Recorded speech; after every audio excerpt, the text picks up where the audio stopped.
Pittsburgh Steelers fans, welcome to this week's episode of Steelers Touch Down Under. I'm Matt Peverell, joined by my co-host as always, Marky Davison. Mark, how you going, mate?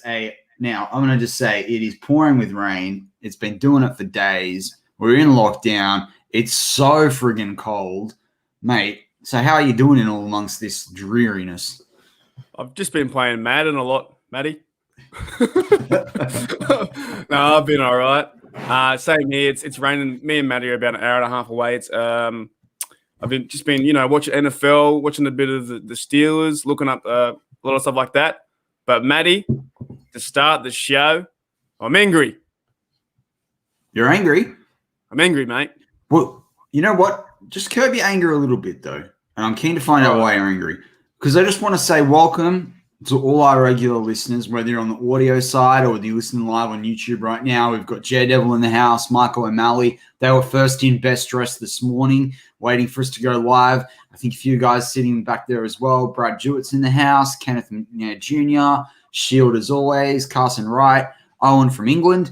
I engaged him a little bit on Twitter, so really good to have Owen. He's always asking a few questions, so it's so good to see him live. It's pretty late over there in the UK, but he might be up. Aren't the Euros happening soon or something like that? Aren't England? Yeah, it's England versus Italy, isn't it, or something? Yeah, I know. Hey, got someone from Australia. I don't really follow soccer that much, actually, at all. We got someone from Australia, Renshaw.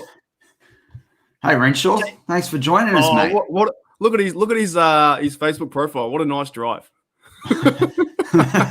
David, tell us which state you're from, but very much welcome. It's good to have another Aussie in the house. So, definitely listen live. We know we get a lot of Aussies on the audio side of things that listen back to the show, but it's good to have someone in the house on the live show as well. You can keep us honest with everything. But Mark, looks like you got a bit of pent up anger. Mate, what are you frustrated about, mate? Oh, I'm angry. I'm bloody angry at one of these analysts or analysts, whatever you call him. Doesn't matter what his name is. I heard in the news a few days ago, Mike Tannenbaum or Mike Tannenbaum. Do you know who that is? Do you know who that bloke is? Yeah, I've heard about him, but I don't really follow him. Look, he used to be the CEO of operations for the Jets and also work for the Miami Dolphins, and he's got a right. Huge so he's got no pedigree when it comes to NFL quality. So yeah, Mike, he called out Big Ben the other day on ESPN and said, I'm not going to quote his words, but the whole narrative was Big Ben will be the third or fourth quarterback, and Big Ben by week 8 will be shipped out. And he hasn't got any more. He's too old. He's 38. He can't play.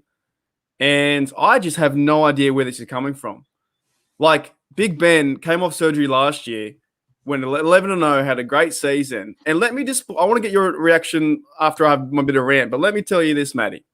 Big Ben has got it. He in Mike's words, he said that Baker, Lamar, and Joey Bungle might be a better quarterback than Big Ben. However, Big Ben is 59-21 in the AFC North. Big Ben is 24-8 against the Bengals and 24-2 against the Browns. I have no idea where this is coming from. Like this is Big Ben's season, and he's going to play extreme. And his overall record is 156 wins to 74 losses. 2-time Super Bowl, and all he can really to jump on Ben is his age. Like, what are your initial thoughts on that? I think the age part I have a question about because, you've seen what Drew Brees has done. You've seen what Brady's obviously done. Aaron Rodgers is getting up there as well. So to me, Fitzmagic, he must be 36 or something now as well, right? And, he's not the worst quarterback in the league. So I think you sit there and you go going for the age, route or route, whatever, however you want to say it. I don't know. I'm not so much a fan of that. But, you think back to it, Ben had 33 touchdowns and 10 interceptions, right, last season. And he started off the season really well. I think it was the first 10 games. He only had, 4 interceptions or something. It went really bad. And we obviously know he threw the 4 in the wild card game. But the thing about it is that if he has a stat line like that this year, that'll be really positive from the Steelers. And hopefully, I'd like to see it more like a 38. Like, let's see if he can match his age. But the thing is that we've got a Najee Harris here. So if Najee Harris is scoring some touchdowns, 33 touchdowns from Bennett, 10 interceptions is pretty good. Like if you've got a 3.5 plus touchdown to interception ratio, that's generally pretty good. The other thing I think about with Ben is that, like, again, 65% completion rate last year, that's pretty decent.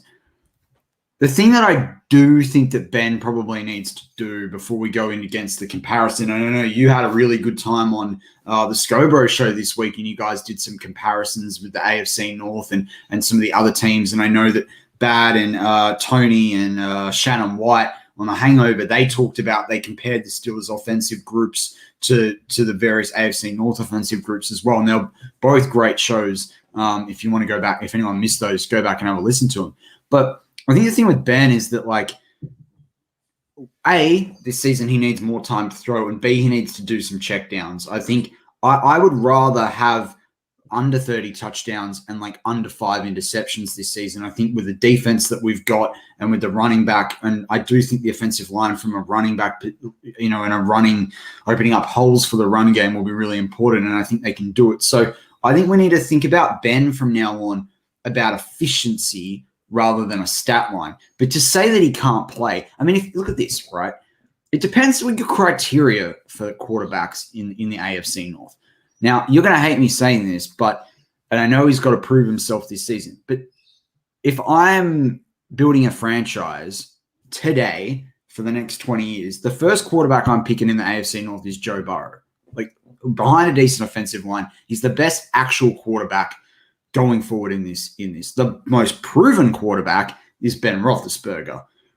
Lamar Jackson is a half running back, half quarterback. And I'm sorry, I bought into perhaps he actually can pass the football. And then I've watched him against the Steelers, and now reporters can't apparently take footage when Lamar throws from training camp. That tells me all I need to know there.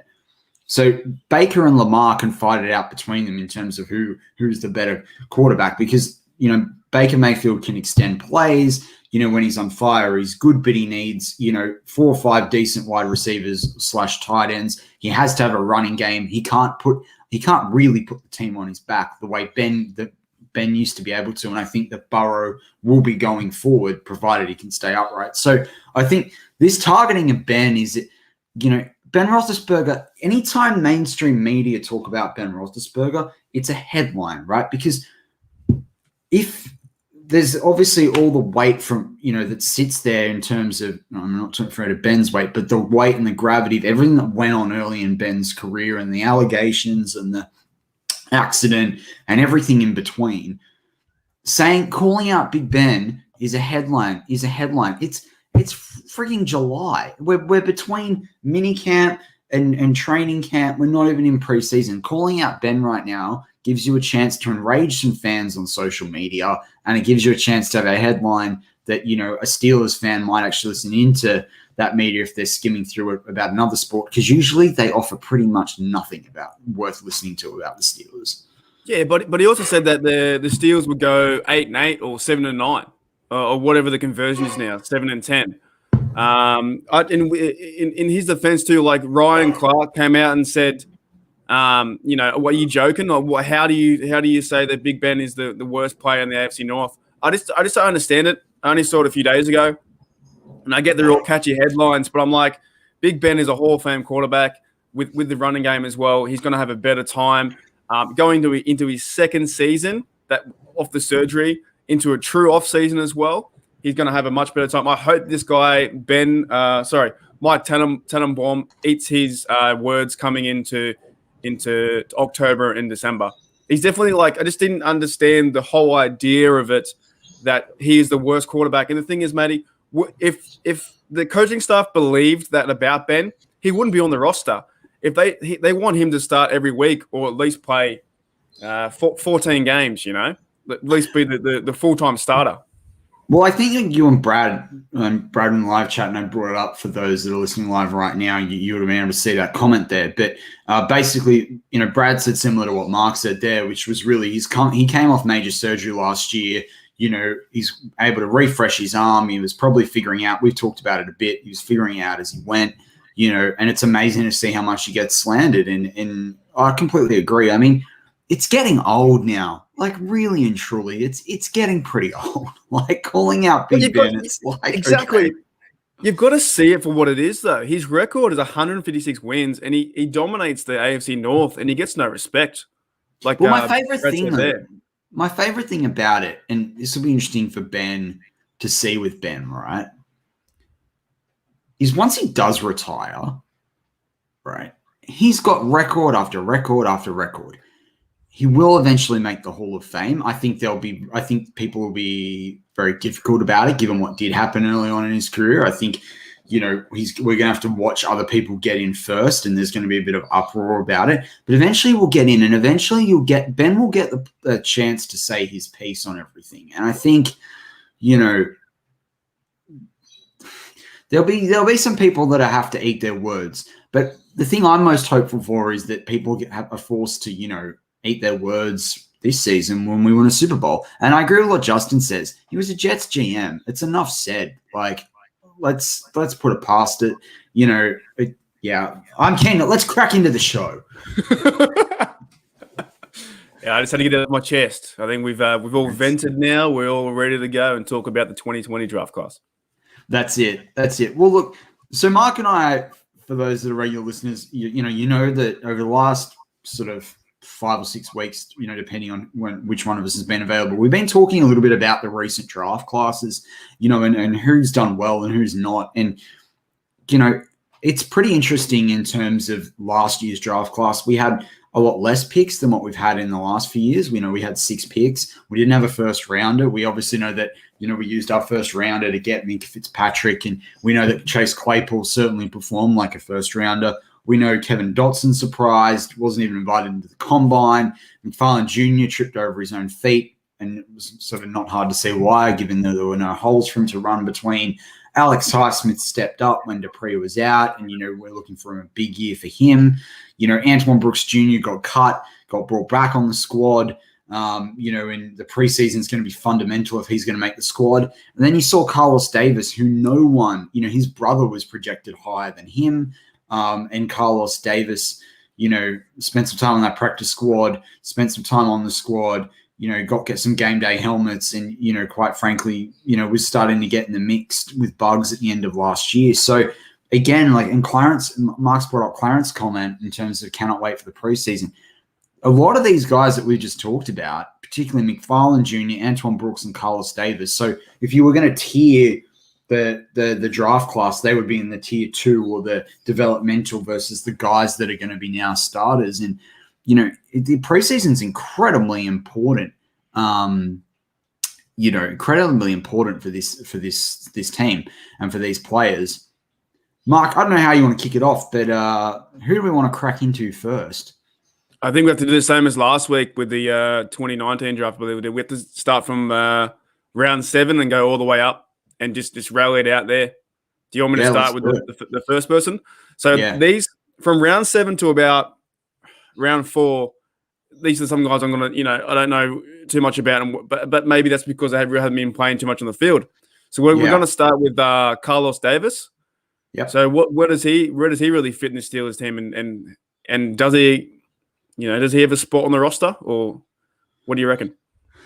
I think he does. I think what you saw out of him last year, you saw him come along. If they hadn't have given him a helmet last year, I'd say he'd be cut. But he's an incredibly athletic man for his size, and I think that's what Dunbar, the defensive line coach, sees in him. And I think, he's 6'2", 313 pounds. I wonder with him if they're thinking they can get a cheap version of a Javon Hargrave with Carlos Davis Jr. And I say that having not watched a ton of tape. Look, he did get a tackle for a loss last year. He even played in the playoff game. So I think, look, it's going to come down to his preseason. There's not much more to say on it because he played in 7 games. He started none. He played really limited snaps there. Like, he played 54 snaps for the year. It's a hard one. But again, you look at a guy 313 pounds, a guy with his size and strength. He had a 4.82 40-yard dash. That's pretty up there with some of the top, defensive ends and defensive tackles in each draft class. So there is athleticism with him, and it might come down to where he went to college, came out of Nebraska and what have you. But yeah, I'm keen to see him to keep developing, put it that way. And he's got to battle Chris Wormley as well at the defensive tackle. So we've got Hayward in front, which is Hayward's, star player. And then, like I've been saying the last few weeks again, who's going to be that second guy on the depth? Because we can't let up. We have to let this defensive line just hammer and keep pushing that pocket and cause problems for the QBs. And I believe that it's just as important having the first number one guy as it is the second guy. So preseason, it's going to be great to look into him. Moving into round one thing 6. I will say, just to finish up on Carlos Davis, is that, Bad's illegitimate son, is that if the Steelers are sitting there feeling as though there's not much difference in what they're going to get play out of Wormley or Davis, I'm hoping they stick with Davis and get rid of Wormley. And I'm not saying that because I dislike Wormley. I actually think Wormley gets a lot of unfair criticism at times. I'm saying it because I want this Steelers team to continue to develop. He's on the second year of what's a 3 or 4 year deal. And if they're seeing it in enough to bring him in for a guy that was projected to go undrafted, if he was able to get that helmet last year when we could have brought a few different players in, and there's a lot of chat right now in the live chat around Loudermilk and what have you. But as I say, I think Carlos Davis could come on really, really well, and that's why, as I say, if it's got to come down to a choice, then it was that 53, because I think someone else might nick him off a practice squad. I'd like us to keep Carlos Davis. Fair point. It's going to be, very interesting to see how he plays in the preseason. We have 4 games, which is, I'm so thankful that the football's back that we can actually watch it. And I know we take it for granted every year in the preseason, but now knowing a bit more about this team and the depth guide, it's going to be really fun to watch. Moving into round 6, we have Antoine. Is Antoine, is it? Brooks Jr.? Antoine. Yep. Yeah, Antoine Brooks Jr. How's his play developing into year 2? This is a fun year, isn't it, for some of these players, into year 2 being a Steeler. Rookie year last year was very hard in the offseason and didn't get too much playing time. How does he fit with the Steelers? Yeah, I think the problem for Antoine Brooks Jr. is he's kind of stuck. I feel like he's in the Marcus Allen situation. I think, he's obviously not had the proven poor performance of Marcus Allen in my view. But Antoine Brooks Jr. is stuck in that he's got this body that's like kind of almost a linebacker, but then he's not quite, doesn't necessarily have that experience, but he's not quite quick enough to play safety, or he's got that build. It looks like he's put on a bit of weight. According to Pro Football Reference, he's 5'11", 220 pound. That puts him in at a smaller linebacker, and that's why you might see him in that dimebacker sort of role, but it puts him into a, if he doesn't have the speed, he can't really play safety. So I think Antoine Brooks Jr. is fighting with Marcus Allen for that sort of safety hybrid linebacker sort of position, along with Miles Killebrew. And, he obviously showed something for them to bring him back. I mean, he did get cut. I think, when they're making those roster cuts, and given they were able to keep veterans, they did so. You've got to look across the roster as to why someone gets cut. But when it comes to Antoine Brooks Jr., the preseason, he's one of the players that, particularly definitely from this draft class of 2020, but in the whole Steelers roster, he's one of the few guys that preseason is absolutely vital if he wants to make the Steelers, or even another team if for whatever reason the Steelers don't keep him. So I think I'm hopeful for him, because if you go back and you look at some of his tape, and I know it's highlights a lot of the time, but if you look at highlights from his tape at Maryland, he could do a bit, and he was pretty flexible in the way they could use him. I particularly like him given, if there's no fit Ulysses Gilbert, can Antoine Brooks Jr. come in and cover some of that role? Because, we've all got to remember, and we've talked about this a lot. We talked about it last week, for instance, with Devin Bush, how quick Devin Bush is, and that the Steelers can tailor their defense based on having a very fast linebacker that can cover a lot of different players. So And by that I mean, in terms of wide receivers and running backs and slot and what have you. So I think it's really important that we've got players that can step into that role whilst we don't necessarily expect the same output all the time if an injury happens, because we don't want our defense completely reliant on one player. But the thing that concerns me about Antoine Brooks Jr., and I remember at the time people said, that was a poor run from him. But he's got a 4.64 40 yard, and that to me is a bit slow. Like if he had a 4.55 or, a 4.58, fine. But I worry with that speed that he can do enough for what we need. And that's why he's going to have to show out in terms of mentality, capability, mental processing, like the way they were talking about what Terrell Edmonds has got to do. Got a bit of an interlude here, Matt. We have Michael O'Malley just said, "G'day, Steelers fam." Isn't that great? Language. Isn't that great? You and I are heading into our second season. It's almost our 1-year anniversary. We've got Michael O'Malley, Mick O'Malley saying, "G'day, Steelers fam." That is the best. That's probably the first time I think I've seen it in the live chat from who isn't us, who isn't from Australia. So that's really cool to see. It sees how from our progression.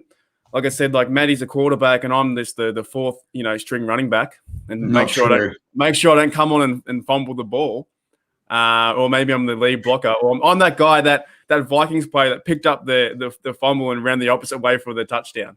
Nah, mate, you're the I know I'm a quarterback. You're the Pouncy though, or the banner. You've got all the energy. You bring all the the laughs to the mix. So, but I do want to bring up. I know it's not in this draft class, but I just got to say, Brad Jewett talks about what a steal Quincy Roche was. It's going to take him a year or two. I do think it will take him a couple of years to develop. People got to be realistic on that. But to have him behind Highsmith and TJ Watt there, particularly if one of them ever gets an injury, whether it's small or not, I think it's going to be massive. So, I did preview him in one of the first war rooms as well before it switched over from cap room. So if anyone's interested in that, I can definitely share with you the link to what that was. Just tweet at me at @MattPev. But really excited for Quincy Roche. But look, let's move on. So who have we got next after Antoine Brooks Jr.? So as we go further into the draft here, this might be one of the drafts that is one of the best for the Steelers in a long, long time. There's some big names coming up, and the first biggest name we see is round 4, Kevin Dotson. So I think he's ready for a big second year. And even without me critiquing his football ability or watching highlights or being a fan, I just love his attitude. His attitude is one of the best, and it's something we need in that locker room. He has a shirt saying, "I can't pronounce everything. If you ain't a Steeler, you ain't blank." And I love it. I love it. And he got criticized the other day about being too overweight or whatever. But he's a man of a mountain. You want a bloke like that to cover up the O-line so no one else can get through. What do you think with Dotson's projection this year? Is he gonna live up to the standards? Yeah. I think, look, the first thing for me is that he started 4 games, but he's an offensive lineman anyway. So, depending on the way the play works. But, he played in 13 games. If he had played in that wild card game, it would have been a very different story. Filer was terrible. I don't care what anyone says or tries to point out to me on tape. Filer was on the back foot the whole time. Most of my memory from that game, apart from the Pouncey's error, is literally Filer just going backwards. If you watch the tape, you can see it every time. I know that, he had Villanueva there as well, who didn't play particularly well. I don't care. Filer was terrible, as was, Hilton got absolutely burnt, to a crisp by Landry. You can tell that I still haven't gotten over some of that. But the thing about Dotson as well is that he played a lot of games. He played those games. He played 33% of all the offensive snaps for the year, with only 3 penalties, which I think is terrific considering the way he came in. He wasn't invited to the combine. And then as soon as he got drafted, I started watching tape, and some highlights of him that year. This is before I was with BTSC as well. And I was like, this guy's incredible.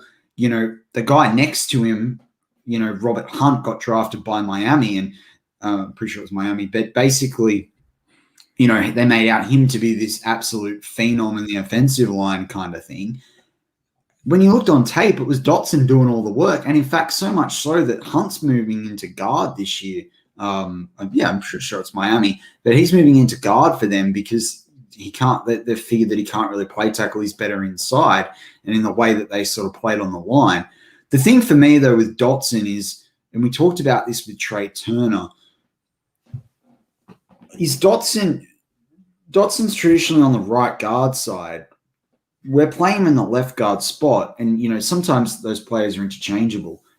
But my question for me is Dotson, and we're not going to know this for a while, but is Dotson's future actually at right guard or not? And that's what's going to be interesting if the Trey Turner, like Jeff talked about it on Let's Ride this on Friday, like if Trey Turner works out, we'll probably want to keep him around as a Steeler for a while, which is great. I hope that's the case. I hope he balls out. I hope he's, almost a Pro Bowl level and what have you. But where does that put Dotson? So I think the exciting thing for me is that they obviously still believe in Dotson, regardless of what the headlines we're hearing are about him not being in shape or not, because, they didn't bring anyone in when they had, room to when David DeCastro was still fit, right, in March. There weren't any headlines about the Steelers needing. They didn't draft anyone really in those positions that was going to directly take Dotson's spot. Because I tell you what, like if they had an issue with Dotson, they would have picked it. They would have picked a guard or a tackle or moved up to pick one in round 1. They obviously felt confident enough that they had someone there, so they were able to go after. And obviously, they believed in Kendrick Green and the rest, but they were able to go get the running back first. But you got to think, right?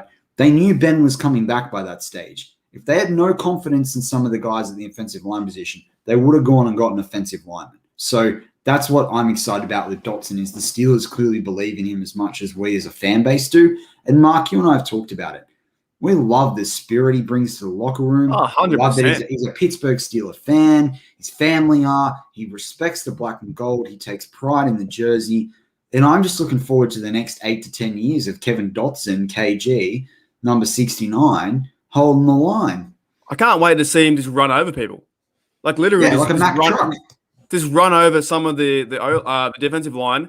And even better, if he gets the opportunity to run into a corner or a linebacker, he's a massive unit, and he's going to put havoc on that offensive line. A lot of the big fellas up front will give Najee some holes. And come week 1, 2, or 3, when we start having a better run game, then all of our thoughts will be, successful, and we know what we're talking about just a little bit. Now, do you want to go into round 4? Yeah. Before we go to the break? Yeah, no, let's try and crack through. Let's try and get through. Let's get through McFarland. So our next guy is McFarland from round 4, and this is another bloke who could be behind Dotson. And for me personally, and Matty, you can go into this too.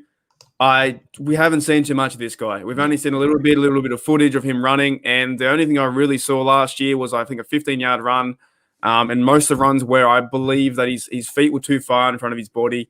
And it just seemed like he didn't understand the concept of the NFL.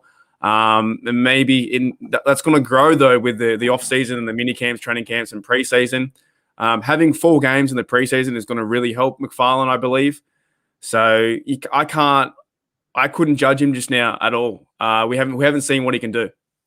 Yeah, I'm 100%. And I love that that's what you brought it to, Mark. I think McFarland is too early to tell. The other thing I think is, as fans, we need to be prepared that you're not going to see the best McFarland potentially even in the preseason because of the offensive line that he's going to be playing behind and who they're going to be testing. It'll be in season that you can actually see the best McFarland. I don't know. I haven't seen too much about his kick and punt returns. I think it's a real shame if he can't do that. That's going to be a challenge for him because, like, if he could do that, he would have a spot on this roster, and it would allow us to go and do some more developmental things at the tight end, at the wide receiver position, and then that would jeopardize. I mean, it would be a challenge for Ray. McFarland makes this squad. I mean, he's a 4th-round draft pick from last year. He's going to be on this squad. They're going to cut. They'll cut Samuels before they get rid of him. They'll cut Ballage, before they get rid of him. They'll trade or cut, Benny Snell, I think, before they get rid of McFarland. I think Canada's familiarization with him, the fact that Ben went to him on such a crucial play in that wild card round as well, which obviously didn't come off. They must see something in the passing game. He only had 9 targets last year, had 6 receptions. And I think Port has had a great comment in there. He says, McFarlane reminds me of when I played football when I was 12 and my brother's friends were 18. Every time they laid a hand on me, I fell down.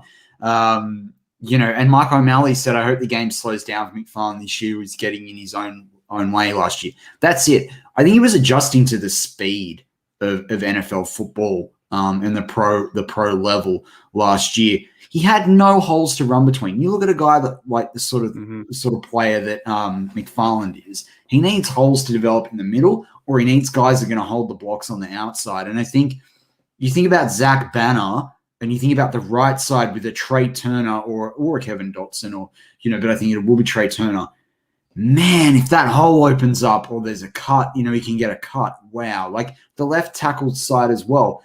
I'm not against Chooks, and I know that Dan Moore Jr. has done a bit in the run game as well for Texas A&M. So, like, even if we've got to put him over there for whatever reason or on a particular play, you've got Freiermuth that can actually block, unlike Ebron, and I think that's one of the things that we probably haven't talked about that much this year is that Freiermuth is a more blocker than he is a pass catcher, and he's a pretty good pass catcher.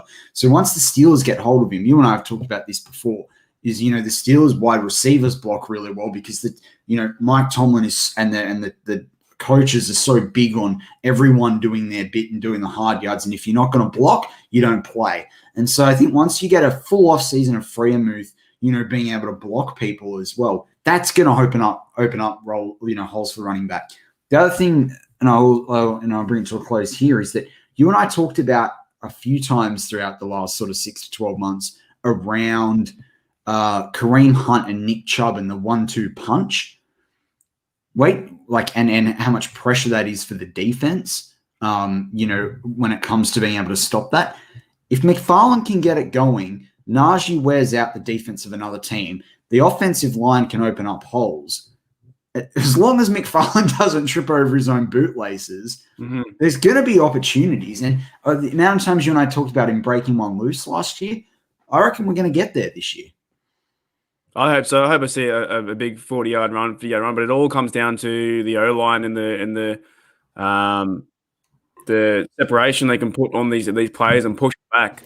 And this is really turning out to be, it's Big Ben's year. He doesn't need to sling it all the time, but he still can. So we have another threat to the running game, and we can build a running game with Najee and whoever's second or third. Like you said, 1-2 punch is what we want to see. That takes time off the clock, and we have a good chance to win football games. Our defense is more rested, and I'm really excited. I'm excited to see what McFarlane can do because we haven't seen anything because it wasn't really a normal year last year. Everyone knows that, right? So coming into the Hall of Fame game, it's going to be fun to watch him play there. Throughout the preseason, he has 3 games. He'll probably play in most of them. And then maybe he won't start week 1, but he'll have enough reps and he'll have understanding on how the offense works. That's it, 100%. And look, think about it from a boxing perspective. Najee can do the jabs and the uppercuts, and then we can let McFarlane throw a hook, So or a leg drop. He can come in with a Hulk Hogan leg drop, and bam, ready to go. Well, that wraps up part 1 of Steelers Touchdown Under for this week. We're going fast. Join us for part 2. We're going to talk Chase Claypool, Alex Highsmith, take some audience Q&A as well. We haven't had to do too much Q&A, so for those listening live, get your questions ready. We want to give you guys heaps of time to ask those questions of Mark and I, because we usually only get 5 or 10 minutes to do so. Yeah, stick around for part 2.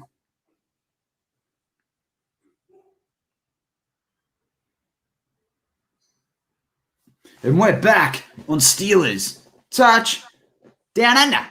I'm Matt Peverell, joined by my co-host as always, Marky D, Mark Davison.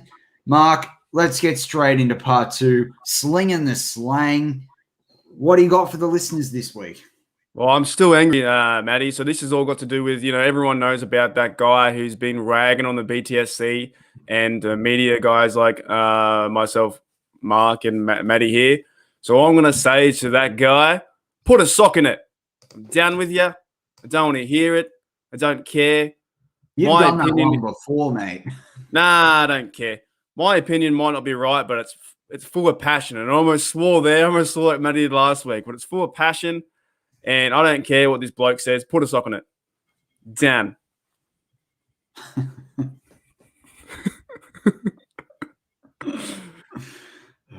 Yours, Matty? What's yours, mate? Well, I wanted to lighten your mood a little bit because I was thinking of Australian slang words for that same person, and I just thought I want to be respectful on this show. So what I was thinking was the word slab, right? Slab. Now, Mark and I would refer to a slab, right?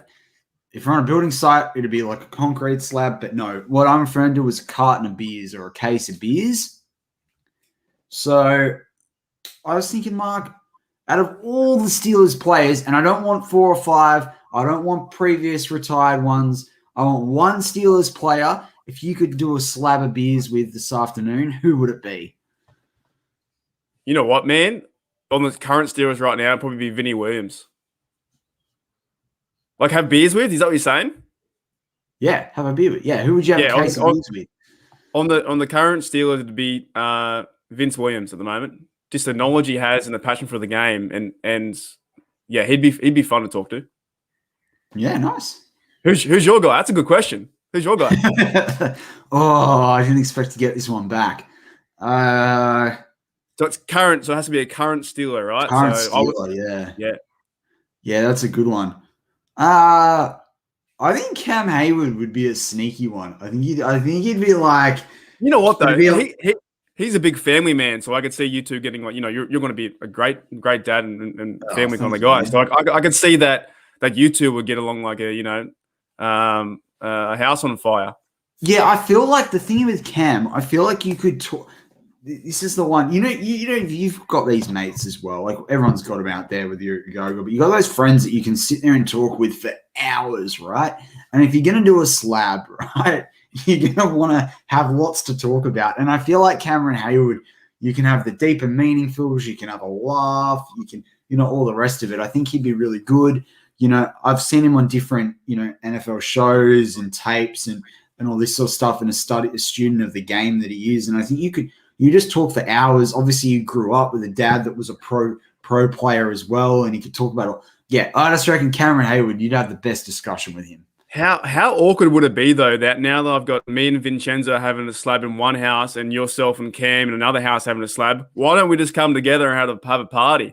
Have 2 cases of beer, 2 great Steelers, Cam and Vincenzo, and then 2 larrikins like us from Australia. First of all, they'd probably be thinking, how the heck did you get into my house? But you brought beer, so let's go. Well, I think we go to Cam's house, though, because Cam's probably got the biggest house with his contract. Yeah, that's true. But I reckon as well, like even Vince Williams has been playing a long time. Yeah. I just think if you wanted any Steeler knowledge, and same with Cam, but you'd have a lot of crazy stories.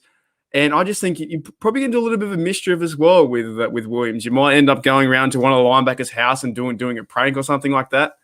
Yeah, that's Devin Bush's phone so we can tweet from it. Yeah, go and tell Jordan Berry to get the mail, and the next minute just sackle him or just knock him out. I don't know. Yeah, that's a great question. Awesome question. Yeah, so I thought about that all week. I thought you'd like that one. All right, well, let's crack into part 2. We've got the Steelers' top 2 draft picks, but not the top 2 rounds. Who are we cracking into first, Claypool or Highsmith? Let's jump in with Alex Highsmith. So round 3. What are your thoughts on? And I know you're a big fan, so this is all you. For me personally, I'm keen just to see him develop, and he's going to be on the other side of TJ. And if those two can form a good duo, getting to the meeting at the quarterback, this defense is gonna have something about it for sure. What are your thoughts, Matty? Yeah, so this is a good question, Mark. Look, he had a great year last year in my perspective, and I'm just looking down because Alex Highsmith's dad follows me on Twitter, and we were tweeting at each other pretty recently, and I tweeted out, and this is the thing, I stick to what I say. I tweeted out what I thought that he might do on the field, so I'm going to try and bring that up there. But I think with Alex Highsmith, Steelers fans, I think we've got to be patient with him this year as he takes it on. I want to see a bit better run defense, from him. But he was a rookie last year. I was going to say junior, but he was a rookie. I think for him, the key part might not necessarily be like the big headline stats of a sack or an interception, because we saw him get that one last year, and we know that sometimes the outside linebacker, needs to step into the middle of the field. But I think it's going to come down to things like quarterback hits, tackles for a loss, forced fumbles from Alex Highsmith. The thing about it is that I think it's going to get really important for the Steelers to bring in a veteran once the training camp is over, to basically allow Roche to develop and not put too much pressure on him too quickly, and to be able to spell Alex Highsmith and TJ Watt together, because you and I have talked about the importance of managing snaps all off season. It's got to be done. But if, look, at the end of the day, even if Alex Highsmith, and I do think he'll be special in his own right. He's not Bud Dupree. He's Alex Highsmith, and that's what I love about him, right? He's his own player. He's got his own chip on his shoulder. He was the guy that everyone looked at in Charlotte. He could have easily probably stayed in college and transferred to a bigger one and waited a year and gone into another draft, the 2021 draft, and done quite well there. But instead, he entered the draft. The Steelers saw him. They picked him up. He plays with a chip on his shoulder. He sounds like he's super down to earth from everything that you read, hear about him, that his dad says about him as well. And to me, I feel like he's kind of an old school mentality Pittsburgh Steeler that's playing in the modern game. And that's what I like about him.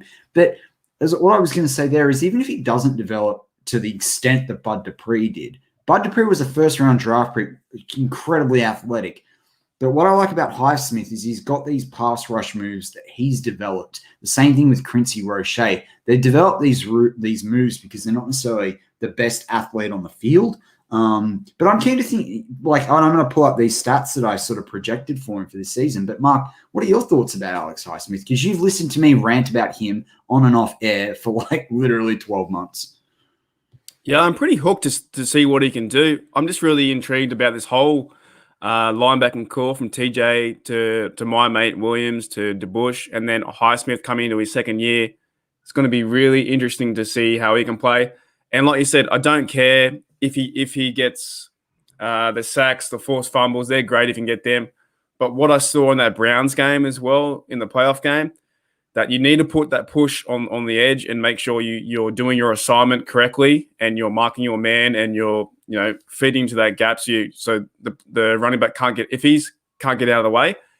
If he's doing things like that and getting tackle for loss, or say for instance, if the running back gets around him but he doesn't give up pursuit on the play and makes big plays like that and be a real team guy, then I can see him being one of our favorites for sure.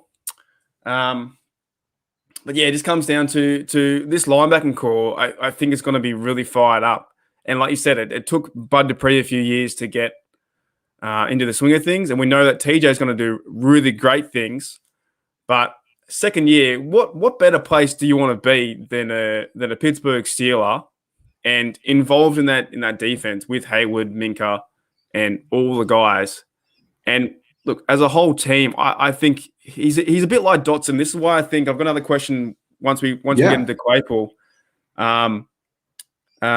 He's so fired up like Dotson. He wants to be that Steeler. That's what the mentality we need right now is, to be a Pittsburgh Steeler and to go and win championships, to go and beat or to win a playoff game. Wouldn't you agree? That's what I see from him. So I don't expect him to get, say, 15 sacks, interceptions, and things of that nature. I just think he's going to be a key piece of the Steelers, a role piece that when he's in the game, he will affect the game.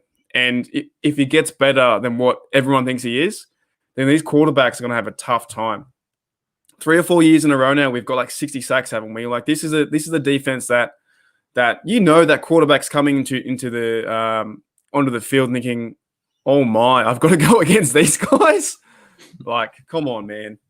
Man, I can't pull this up, but I remember I did tweet what they were, and I think there was something 7 or 8 sacks, and I think it was 12 plus tackles for a loss, and I think I had like 15 quarterback hits, 2 interceptions, and I think 3 forced fumbles roughly. But that was kind of where I was seeing what he could do in 2021. But I wanted to pull that up, but I just can't find it between his dad and myself tweeting too much. I can't find it while we're on air. Let's jump into just quickly with Chase Claypool, and then after this little section, we're going to grab some questions from the audience 100%. Here from Touchdown Under here.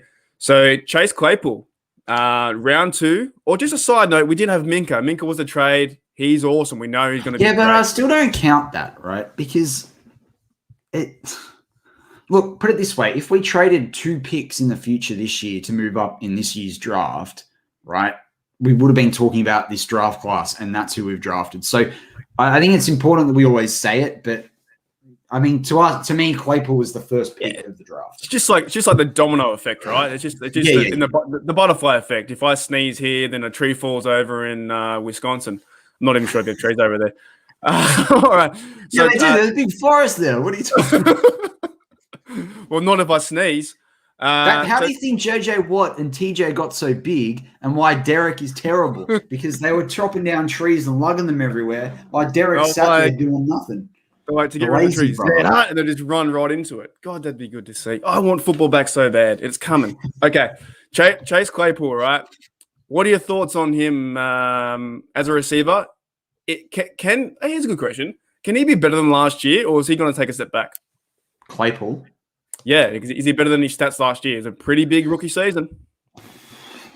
This is the question, is when you say, is he better? This is the thing, is just like, his catch rate needs to go up, right? So this is the one area he can improve is his catch percentage. That needs to go up from 56%. That needs to be plus 60 and ideally 65%. I expect him to do more in the rush game, which might mean the stats get a little bit lower. It might mean that he equals the touchdowns, but it might mean his, average, might go down, or his long might go down, or whatever. I'd like to think that if Chase Claypool off 62 receptions can get 873 yards, I would have thought off 75 receptions he's breaking the 1,000 mark. But the thing about Claypool is that obviously you've got Juju this year, you've got Deontay as well. They're going to go to Claypool more, so the pressure's going to be on. Now, we talked about a lot about the approximation value with Pro Football Reference, and how Claypool was ahead of what a first-round wide receiver will be. He is a 1B we talked about. He will be a 1A eventually. He's 22, and that's the thing. We've just got to be very careful about our expectations of Claypool. I think if he can equal this, break 1,000 yards, increase his catch rate, it'll all fall into place with him. But what I would hate is you see it sometimes with a quarterback and a wide receiver. Just because they're great in the first 3 or 4 weeks doesn't mean that the connection goes throughout the season. So if Claypool's got like 3 touchdowns and like 380 yards after 4 or 5 games, we can't sit there and go, oh, he's playing terrible, unless, of course, he's clearly dropping balls and the rest of it. So I think we've just got to keep really measured. And you saw it last year, right? Because if you go on and we watch Chase Claypool on YouTube, he'll talk about how he was like player of the week 1 week, and then for the next 2 or 3 weeks, he hardly did anything. Yeah, you saw it against the Eagles game. He come out and got 4 touchdowns, and I was super excited. And the next few weeks, he got 1 here and there, and he had a great season. But it depends how he's part of the game plan. It depends whether he's getting double teamed and he's getting other people open. And when you in that Eagles game, they just forgot about him. They didn't even know that he existed. Some of those plays, he was wide open. Down the middle was one of the great touchdown passes, and another one where he got the end, what do you call it? What they call it? The running. What do you do? Like a reverse? Yeah, reverse. And then like the 2 blokes. Yeah, the jet sweep came back and 2 guys blocked him, and he got a touchdown there. I think I'm excited. I don't want to see him have the best season and be the number 1 with all the yards and stats, and there's a lot of pressure. Like you said, this guy's 22. 22. I didn't know what I was doing at 22. I still don't know what I'm doing at 31. I can see that he's going to have a pretty good season, but he's still part of the 4 or 5 receivers that can really, all of them, I guess, Juju, Deontay, and Claypool could all have 1,000 yards. But this is the question. We're going to have questions in just a moment. Matty, you've got 1 minute to answer this. Out of these players, out of this NFL draft, the 2020 draft, how many of them are Pro Bowlers this year? Two with Highsmith and honourable mention. Yeah. That'll be Dotson and Claypool. But I think it's more likely that there's one, and I think it's just Claypool. Yeah, I had three. So I had Claypool, Highsmith, and Dotson. But yet again, can you get all three? That's super difficult to get. Do you want to move into our first question we have? Actually, I'm going to address one we had from Snowman in the previous last 10 minutes. He said, which running back will be cut, Matty, out of the five or the four running backs we have? Samuels. You think Samuels is gone? So we're going to go with four running backs? I did say recently that I felt like one of the Steelers' four running backs wasn't on the roster. I think I'm going to stick by that. It could be Ballage or Samuels, but I think they're going to pull someone else in at some point. I think they just think there's someone else. You're thinking they're going to bring in Frank Gore, is that right? Oh, only because Mark would love it so much. You know what? If they bring in Gore, right? If they bring in Gore, you and I live in Sydney, right? One of the highways, the Gore Hill Expressway. We could call him the Expressway. I just call him a champion. Get that guy a ring, mate. He's played 20 years. All right. Can I address one thing, right? And for those listening to Warren this week, you saw it. Steelers Freak brings up a particular Pittsburgh personality that's had a crack at behind the steel curtain in the last week. Who's had a crack at, sites like ours and, networks like ours. I read that article, right? I've read it. That's just and basically Mark Madden there, I've called him out now, but Mark, he's basically talked about the Mike. I do like playing that game. It's not a bad game. It's all right. Thank you very much. But Mike, he brings up the Mike Tannerbaum comments as well. That article is just exactly what we're talking about at the start of this show. It's the speculation. I agree, Brad Jewett. It's a bold statement. I'm just so sick of this. Like, let's just let the season play out. Let's just let the season play out. Let's enjoy it. It hasn't even started yet. Let's enjoy it. We're all 0-0, and we have a really good team that won the North last year. I don't know. We're not going to go 8-8 or 8-9, whatever it is. Portner asked an interesting question. What are the chances Pennsylvania government John Frederman is the Steelers' left tackle in 2021? He sounds like he'd be a pretty old dude, so probably I've got zero idea who Fetterman is. If he can block, bring him in. I think he can block people. I think some people are upset with his restrictions and lockdowns. Oh, yeah. It's a bit like us. Holy dooly. Brad Jewett, do either Minka or TJ get the extensions they rightfully deserve before the start of the season? I think we all agree they both will at some point in time, but who first? Ooh, Mark, why don't you go first, and then I can say my bit on this one, because I do have a view on this. I don't think it really overly matters. This, if they both get signed, then that's it, right? Like I don't look into too much about the you're the cap guy, you're guy the hole in the bank. I'm the guy just, spending the money if I can, but I don't think it matters. Sign them both. They're a key part. They're both a key part to this defense, along with Bush.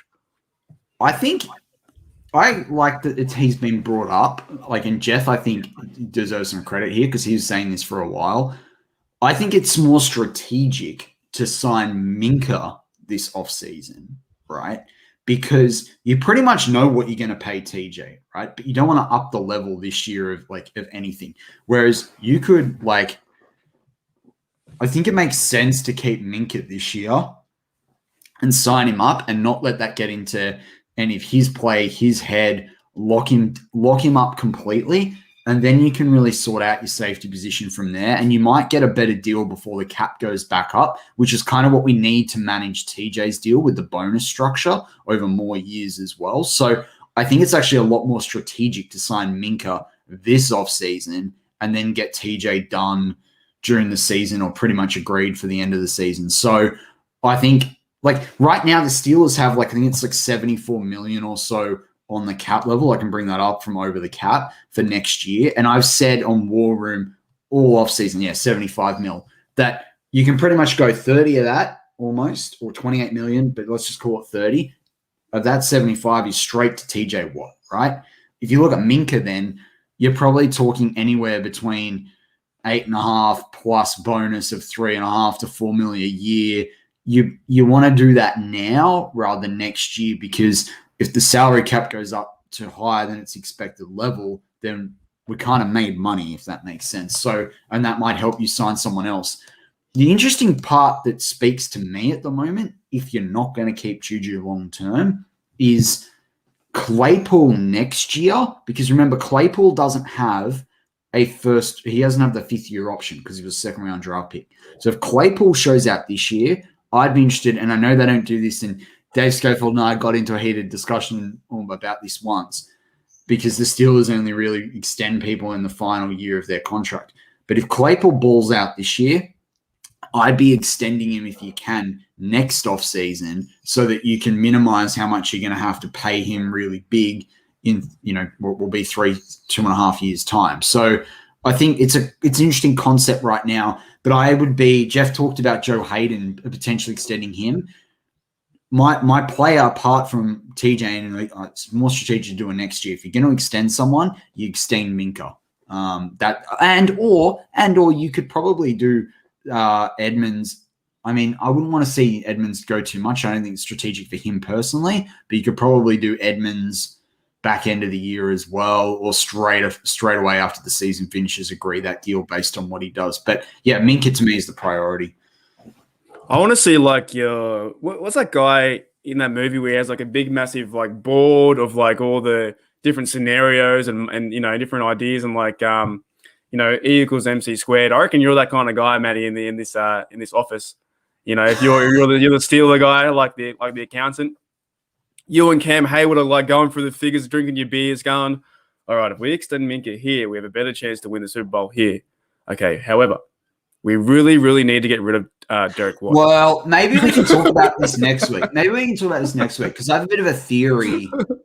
And people go, oh, it's just because you like playing Madden. But I have a bit of a theory about when to extend people so that you manage how much you're going to pay a player over their contract if you truly believe that they're like a Minka or a TJ all pro level quality, and how waiting for a certain contract to pay them for 7 years is not necessarily the best thing over the course of having a winning franchise. But yeah, it's an interesting one. All right, next question. We have Steeler Nation 412. Can Devin Bush win comeback player of the year? My personal thought is I think it's very hard to win on the defense. They always seem to give a guy on the offense because they have more stats. And actually, Big Ben maybe could have won it last year, but we know the whole story with Alex Smith. The bloke almost died, really. So you have to give it to him. Can Bush win it? It depends what we're talking about. Are we talking about for the Steelers, or are we talking about for the whole NFL? I reckon. It's like you said. It's about the offensive players. I'm just trying to think who was injured all last year, or if you have like someone that skipped it because of COVID as well, there are a lot of players that pulled out. Just one of those guys come back, and that's considered comeback player of the year. I don't know. I think it'll take him a few weeks to adjust as well, to be honest. I think he'll play really good for us, but I don't think some of these awards the Steelers just don't get, and the comeback player of the year doesn't really go to a defensive guy. You kind of need a story as well. You need a story behind it, like Alex Smith. So some of these awards are just what they are. They're just there. We have another comment here from Brett Maye. If you could have one player from the 2021 draft to be an all-pro as a rookie, who would you choose to be the guaranteed star, Matty? No doubt here, because I think the other two would do it anyway. It's Kendrick Green. Right. So you're saying I think Freiermuth and Harris will get there in themselves. I definitely think Freiermuth will actually. But yeah, I personally, we want Kendrick Green to be that guy. I believe in him. I know he's going to do well. Bring it on. Yeah, right. So now we have Snowman gives us $5 here from the Super Chat.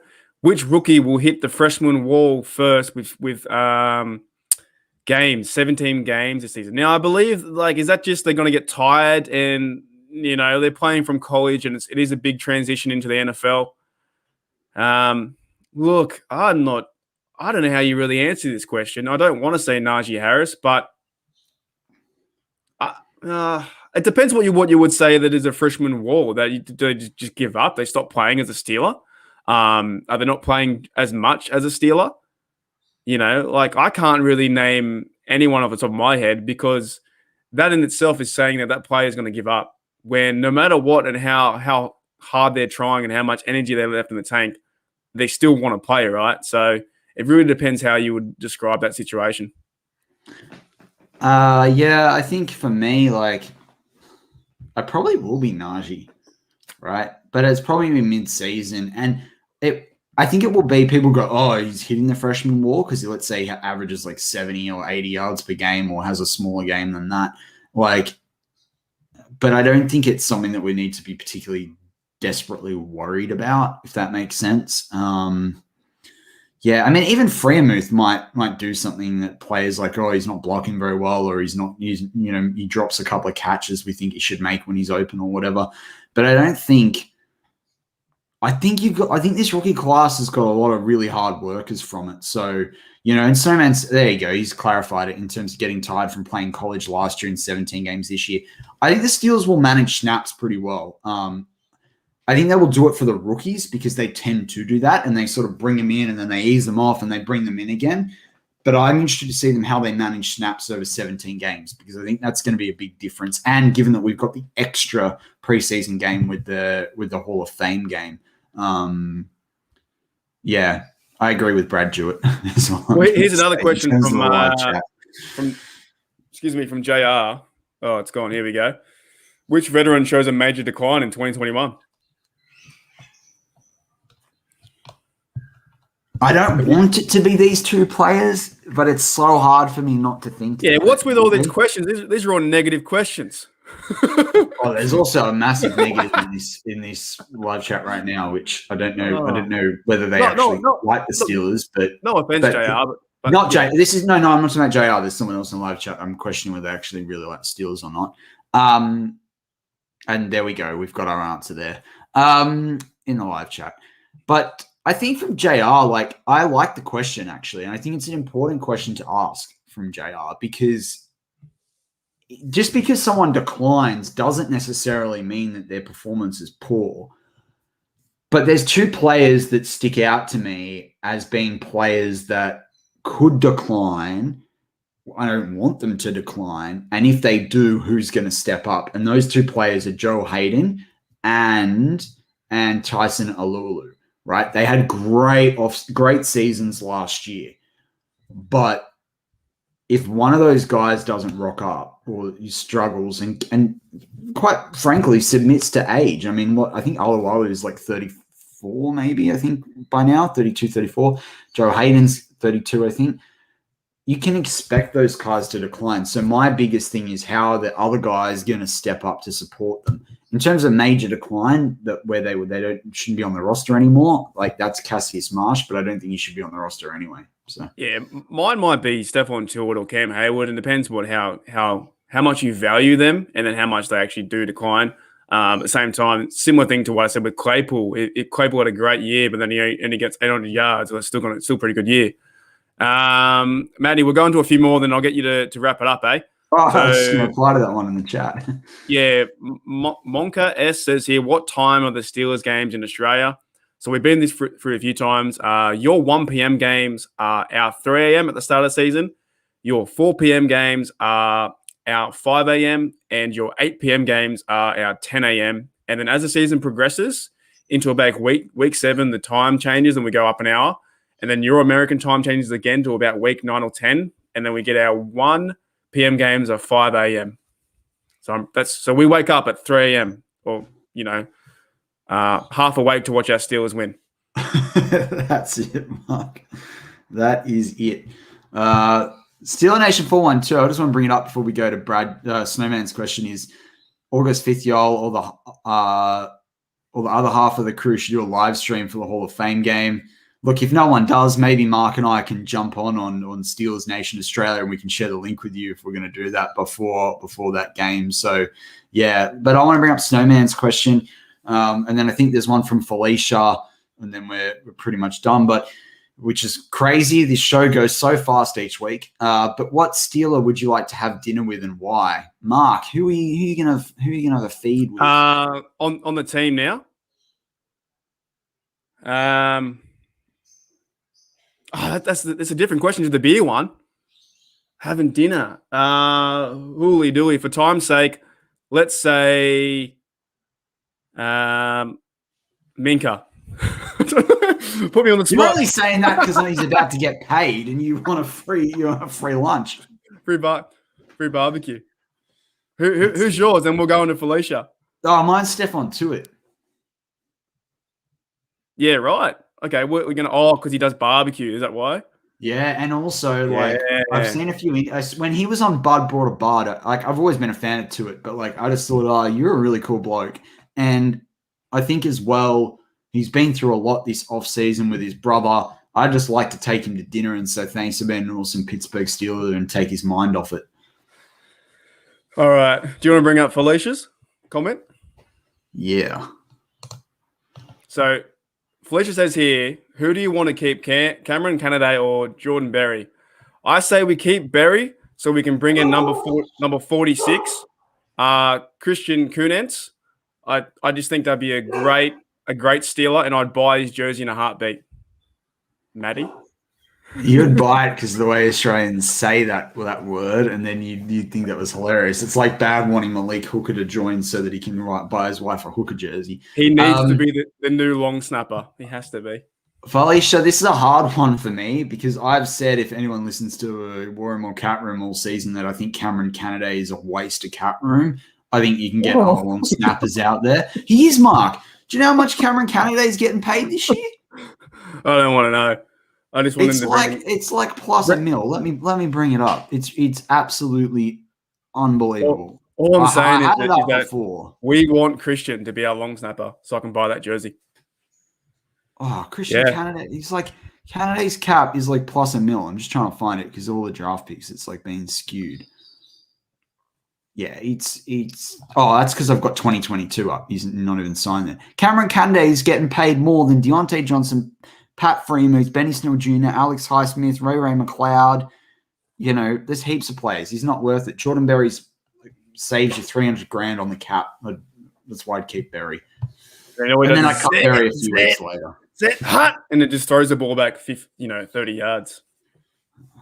Whatever.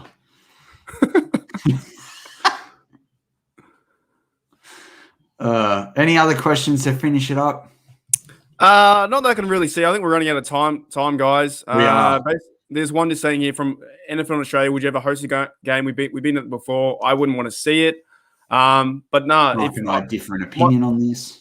Yeah, my final thoughts are I'm pretty keen to see the preseason. The Hall of Fame game is going to be awesome.